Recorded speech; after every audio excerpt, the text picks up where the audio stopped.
Okay, today we're going to debone some northern pike, and I wanted to show folks a little bit different way of doing it because I've got a little bit different method of deboning pike. Most fellows, when they debone pike, they've got a single fillet with all the bone out of it. Now, I always find that when I'm at the filleting table and the mosquitoes are killing me and everything else, I'm really not in the mood to debone. So I just take the fillets off the pike and take the rib bones off. And then when I'm back at home or in front of the campfire and I got a beverage or something on the go, I can take all the bones out. I debone the pike in a little different method where I cut the pieces into, or cut the pike into small pieces that are ready to go into the frying pan or wherever you're maybe going to put them. Today I'm going to put some into a smoker brine, and like I say, it's just an easier way to do it for me, and I don't have to battle the elements. I can even debone after I froze the fish. In this case, what I'm using today has already been frozen once and I've thawed it out, and I'm going to put it in a smoker brine here today. So I've got my fillet of pike here. The rib bones are off, and it's just a regular fillet. And over here I've got to get a little bit of the skin off here. I'll leave a little bit of that on for transport so you can tell what species of fish is. Alright, so here's my nice fillet of pike. Most people would agree if you cut the tail off right about there, there'll be no bones in this piece. My first piece is ready to go in the frying pan, no bones. Or into the smoker brine, whichever the case may be. Now it's kind of personal preference, depends how big your pike is, but you want to cut steaks. In this case I'll probably cut this guy into about, I don't know, 3 steaks probably, so I'll cut them once or twice. So there I go, I've got 3 steaks of pike. And they've all got bones. All 3 pieces have got the bone in it. So now's the trick to get the bone out quickly and then toss it into the frying pan. So if you look at this first steak that I took here, there's a little ridge of white bones right across here. Those are the tips of the Y bones. And what you want to do is cut on the outside of the Y bones, just down a little bit, and then guide your knife out. What you're doing is guiding it right along the Y bone itself. Okay? And this is where I do things a little bit differently. I can feel the bone with my knife, I slip it right out and I cut right through. I don't worry about where the end of the bone is here. I cut right past the end and right through. So what I got here is a piece of pike that's got no bones in it whatsoever. So into the frying pan.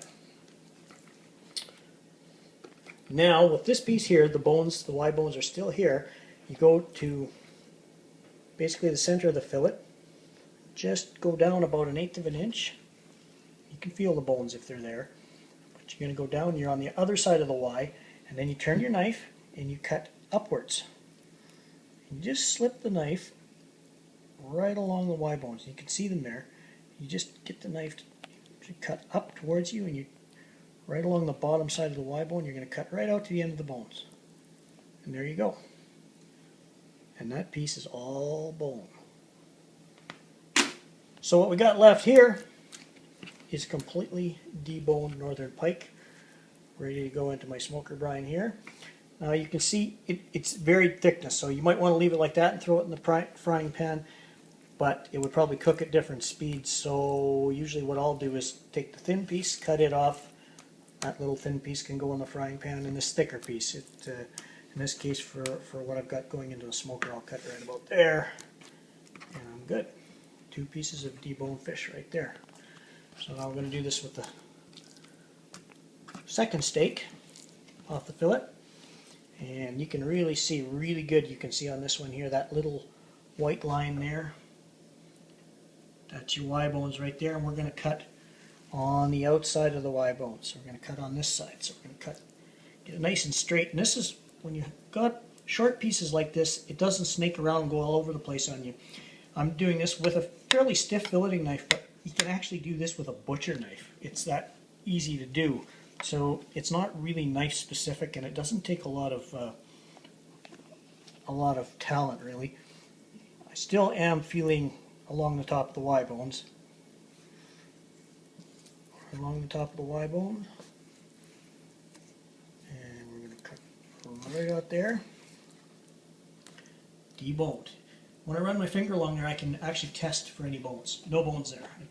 It's a quick test. You can feel every piece that you work with. If there's a bone left, you'll know it. So you can see here, there's your center line of your fillet. This whole side down here, no bones in this whatsoever.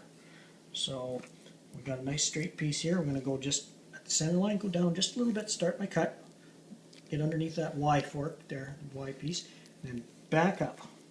And you can actually see my knife slipping right along the bottom of the Y bones and right out. Talk about feeling bone. If you feel this piece, it feels like tons of bone in there. And over here, I feel here with my thumb, nothing. No bones, no bones, and no bones through there. And again, so this could go straight into the frying pan. And again, I'm just going to cut it a little bit different for my own sake here for what I'm doing. But however you would want to cut this up, you could just go ahead and cut it up any old way to put in the frying pan. So my third piece, I know that this chunk here, this came off of the lower side of the fish, so there's no bones in that. Okay, so we're going to go up here to our top of our Y bones, get on the outside of them. We'll go a little quicker this time. Out. Make sure you're underneath. Boneless. And here, we'll go in here. And we're going to chase out underneath our Y bones and straight through. Bone. Boneless. Cut there. And we'll cut it again one more time there. And don't need that. And right here we'll cut it there and we're good. All deboned jackfish. And that's how it's done.